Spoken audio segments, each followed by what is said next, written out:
ناظرین، ہمارا آج کا موضوع حضرت سیدہ فاطمہ بنت اسد رضی اللہ تعالی عنہا ہے۔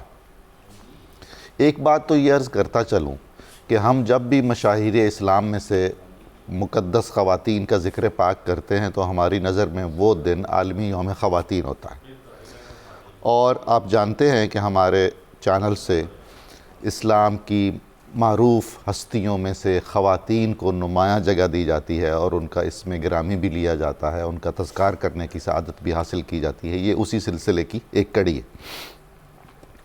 دوسرا اہم نقطہ جو میں اپنی گفتگو شروع کرنے سے پہلے خدمت میں گوش گزار کرنا چاہتا ہوں وہ یہ ہے کہ فاطمہ ایسا نام ہے کہ رسول اللہ صلی اللہ علیہ وآلہ وسلم کو اس نام والی ہستیوں سے ہمیشہ تسکین ہی ملی۔ رسول اللہ صلی اللہ علیہ وآلہ وسلم کی ظاہری اور باطنی راحت کا ایک سبب اس میں فاطمہ بھی ہے۔ حضرت سیدہ فاطمہ بنت اسد، کیا آپ کی تعریف کی جائے اور کن نسبتوں کا ذکر کیا جائے؟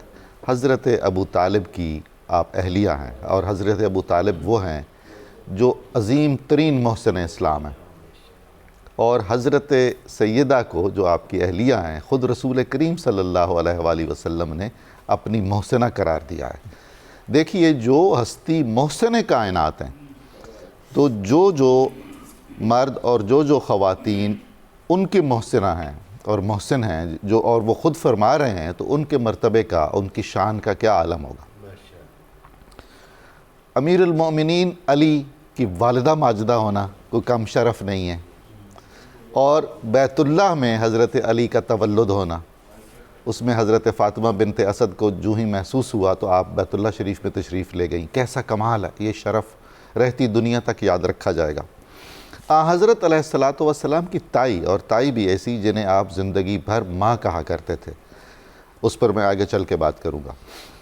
حضرات حسنین کریمین کی دادی، جدہ، سبحان اللہ سبحان اللہ، کیا شان ہے۔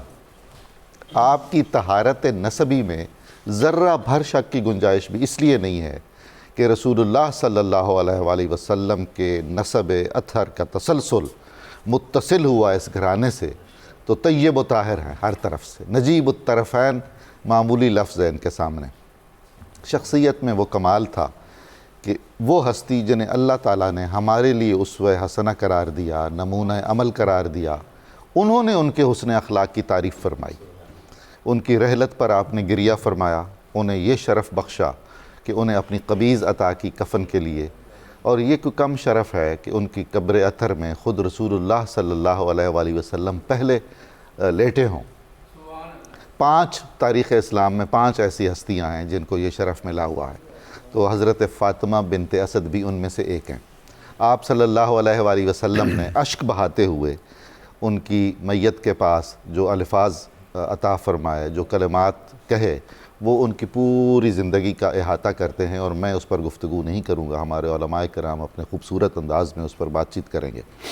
اللہ کے رسول صلی اللہ علیہ وآلہ وسلم ہمیشہ انہیں محبت سے یاد فرماتے اور ہمیشہ کہتے، اے اللہ میری ماں فاطمہ بنت اسد کی مغفرت فرما۔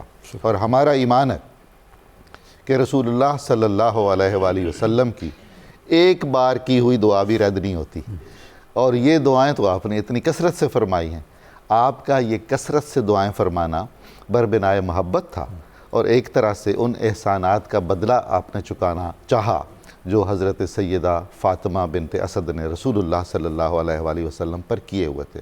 ہم جانتے ہیں کہ روئے زمین نے رسول کریم صلی اللہ علیہ وآلہ وسلم سے بڑا احسان شناس نہیں دیکھا۔ روئے زمین نے رسول اللہ صلی اللہ علیہ وآلہ وسلم سے بڑا احسان کا اجر عطا کرنے والا کوئی نہیں دیکھا ہے۔ تو یہ وہ گھرانہ ہے اور یہ وہ عظیم خاتون ہیں جن کا ہم ذکر خیر کریں گے۔ نبی کریم صلی اللہ علیہ وآلہ وسلم کی تشکیل ظاہر و باطن میں براہ راست مشیت ایزدی کو دخل ہے، لیکن اس کے لیے جو اسباب بنائے گئے اس میں کچھ مرد اور ان میں کچھ خواتین ہیں۔ خواتین میں حضرت سیدہ آمنہ، اور ان کے بعد حضرت سیدہ فاطمہ، اور پھر بعد میں حضرت سیدہ خدیجہ کا بہت کردار ہے۔ اللہ تعالیٰ نے انہیں چنا اس عظیم کام کے لیے، تو اس پر ہم بات چیت کریں گے۔ ان کی زندگی وہ خدمات جو انہوں نے رسول اللہ صلی اللہ علیہ وآلہ وسلم کے لیے انجام دیں، کس طرح آپ کی تربیت فرمائی، فوقیت دی آپ کو ہر مرحلے پر، اور اللہ کے رسول نے انہیں کس کس طرح سے چاہا اور اس کا اظہار فرمایا، اس پر بات چیت ہم کریں گے۔ آج میرے ساتھ شریک میزبان ہیں جناب ڈاکٹر طاہر حمید تنوری صاحب۔ جناب والا آپ کچھ ارشاد فرمائیے۔ جی بسم اللہ الرحمن الرحیم۔ ناظرین، ڈاکٹر صاحب نے بہت تفصیل سے ابتدائی تعارف کروا دیا۔ حضرت فاطمہ بنت اسد کی ہستی بلا شبہ تاریخ اسلام کی بہت عظیم ہستی ہے، اور جن خواتین کو آئیڈیل بنانا چاہیے ان میں فواتم سر فہرست ہیں۔ اور آپ صلی اللہ علیہ وسلم نے ارشاد فرمایا، صحیح مسلم شریف کی ایک حدیث ہے کہ دومت الجندل کے حاکم عقیدر نے جب ایک کپڑے کا تحفہ بھیجا آپ صلی اللہ علیہ وسلم کی بارگاہ میں، تو آپ نے سیدنا علی مرتضیٰ کو دیا اور فرمایا یہ تینوں فاطماؤں میں برابر تقسیم کر دو، فاطمہ بنت محمد، فاطمہ بنت اسد اور فاطمہ بنت حمزہ۔ یعنی فاطماؤں کا کیا مقام تھا آپ صلی اللہ علیہ وسلم کی نگاہ میں، اور کس طرح سے آپ صلی اللہ علیہ وسلم نے ہائی لائٹ کر کے بتایا کہ ان کو آپ نے امت نے کس طرح سے آئیڈیل بنانا ہے۔ اور حضرت فاطمہ بنت اسد کا کردار، اور جو ایک بنیادی نقطہ جس پہ آ کے وہ کردار ایک آئیڈیل کردار کے طور پہ ہمارے سامنے آتا ہے، وہ آپ کا آپ صلی اللہ علیہ وسلم کے لیے محبت، آپ صلی اللہ علیہ وسلم کے ساتھ وابستگی، آپ صلی اللہ علیہ وسلم کے لیے ایثار، اور آپ صلی اللہ علیہ وسلم کے لیے قربانیاں ہیں۔ یہ وہ بنیادی نقطہ ہے، یہ وہ بنیادی مرکز و محور ہے جس سے ساری برکات، ساری عظمتیں، سارے انوار اور سارے آئیڈیل جو ہیں وہ جنم لیتے ہیں۔